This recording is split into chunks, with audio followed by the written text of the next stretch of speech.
सभी छात्रों को ई जोन मराठी एजुकेशन की ओर से सभी का स्वागत। चलिए आज इस ऑनलाइन लाइव स्ट्रीमिंग लेक्चर में हम देखने वाले हैं संकलित मूल्यमापन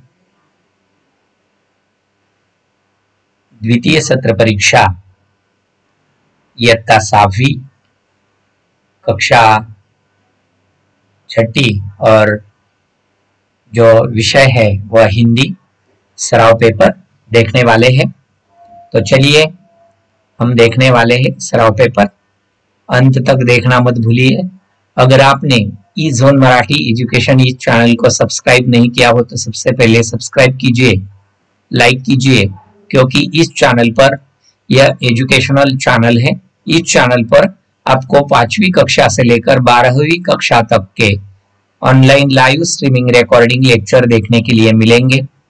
तो सबसे पहले उसे सब्सक्राइब कीजिए, लाइक कीजिए और आपको यह online live streaming recording lecture पसंद आया तो अपने फ्रेंड्स को शेयर कीजिए। चलिए आगे देखेंगे, हम अंत तक देखिए, बीच में स्किप मत कीजिए।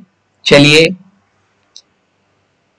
कुल 40 अंकों के लिए यह कृति पत्रिका कम प्रश्न पत्रिका है। तो चलिए प्रश्न 1, उचित शब्द द्वारा रिक्त स्थानों की पूर्ति करो। नीचे 4 शब्द दिए गए हैं, उसे उचित स्थानों की पूर्ति कीजिए। एक कठपुतली हाथ में एक लेकर आई, अमेरिका में हो रहे के अनुसार फल अकेले खाने चाहिए।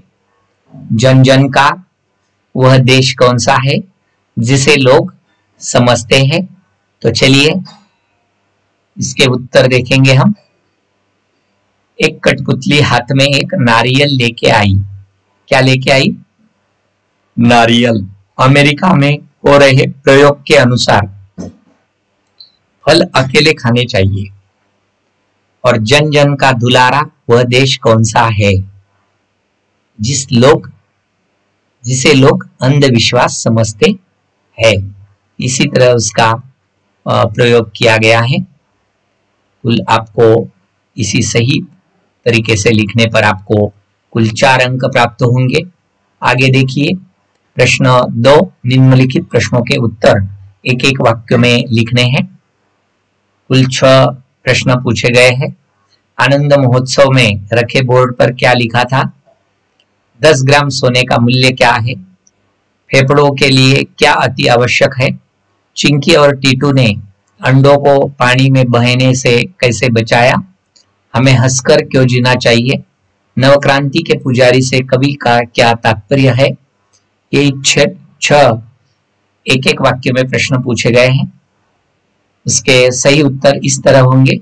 देखिए, आनंद महोत्सव में रखे गए बोर्ड पर क्या लिखा था? आइए आइए और हमें गलत साबित करके 1000 रुपए ले जाइए, ऐसा लिखा था। 10 ग्राम सोने का मूल्य क्या है? 10 ग्राम सोने का मूल्य 25,000 रुपए है।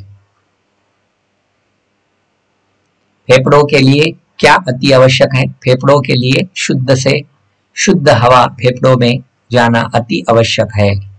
चिंकी और टीटू ने अंडों को पानी में बहने से कैसे बचाया? तो चिंकी और टीटू ने दोनों ने मिलकर टीटू के अंडे को चिंकी के घोंसले में पहुंचाया और पत्तों से घोंसले को ढक दिया। इसी तरह अंडे को पानी में बहने से बचाया। उसके बाद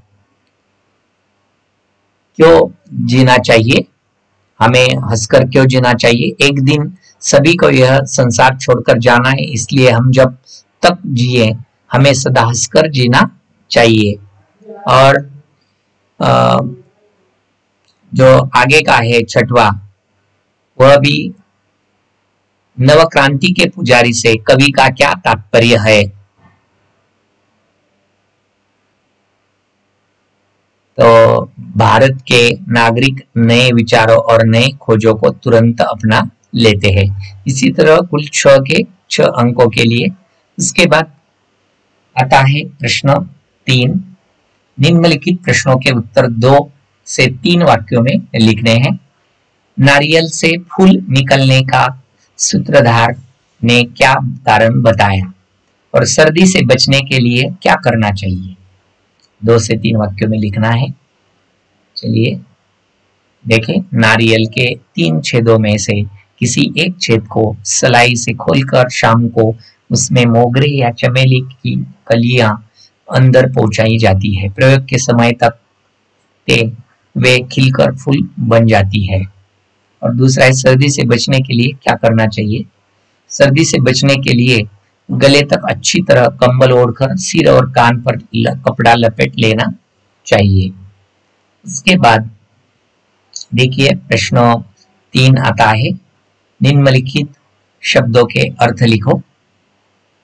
तुलिका और धनिक शब्दों के अर्थ लिखना है। और प्रश्न 4 में हमें लिखना है, निम्नलिखित वाक्य किसने किसे कहे है? किससे कहे? हमें मिलजुल कर रहना चाहिए, उन्हें मेरे घोंसले में छिपा दो, ऐसा किसने किसे कहा है? देखिए, पहले तुलिका का अर्थ होता है ब्रश और धनिक का अर्थ होता है धनवान। हमें मिलजुल कर रहना चाहिए, किसने किसे कहा है? टीटू ने बच्चों से कहा। उन्हें मेरे घोंसले में छिपा दो, चिंकी ने टीटू से कहा। उसके बाद प्रश्न 5 कथन के सामने सही और गलत लिखो। युद्ध में लोहे के अस्त्र शस्त्र काम देते हैं। फल भूखे पेट नहीं खाना चाहिए।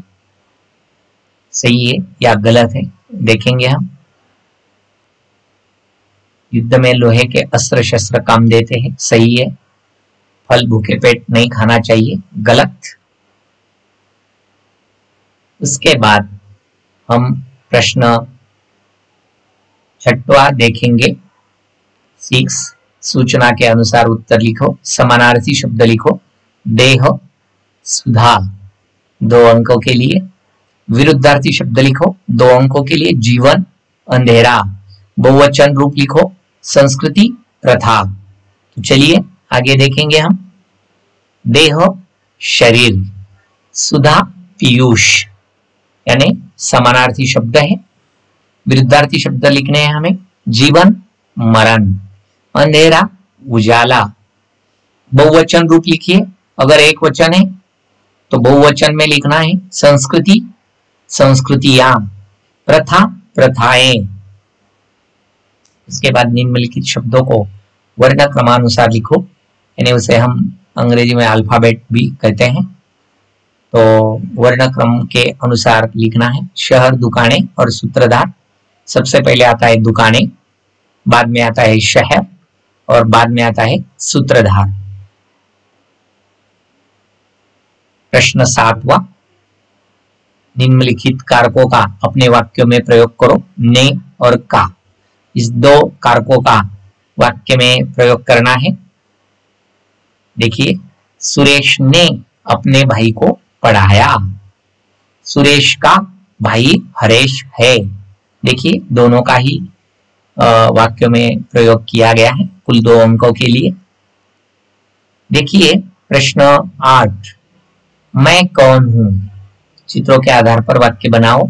सबसे पहला जो चित्र है, 3 चित्र कुल दिए गए हैं, दोनों में से कौन हूं, वे कौन है? मैं कौन हूं, यह आपको लिखना है। चलिए 3 वाक्यों में लिखेंगे हम चित्रों के आधार पर। बगीचे में सुंदर फूल खिले हैं, पहले चित्र में। दूसरे चित्र में बगीचे में एक छायादार पेड़ भी है, यह लिखा है। उसके बाद तीसरे चित्र में लिखना है लड़का और लड़की फिसल पट्टी पर खेल रहे हैं। देखिए तीनों ही लिखे हैं। तो विद्यार्थी मित्रों, आप सभी ने इस online live streaming recording lecture को अंत तक देखा।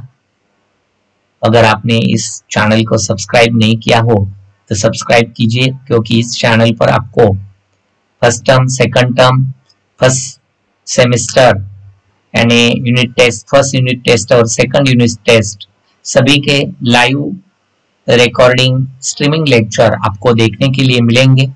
इसलिए अगर आपने इसे सब्सक्राइब नहीं किया हो तो सबसे पहले नीचे दिए गए सब्सक्राइब बटन पे क्लिक करके सब्सक्राइब कीजिए, लाइक कीजिए। और आपने अंत तक देखा, आप सभी को ई जोन मराठी एजुकेशन की ओर से धन्यवाद।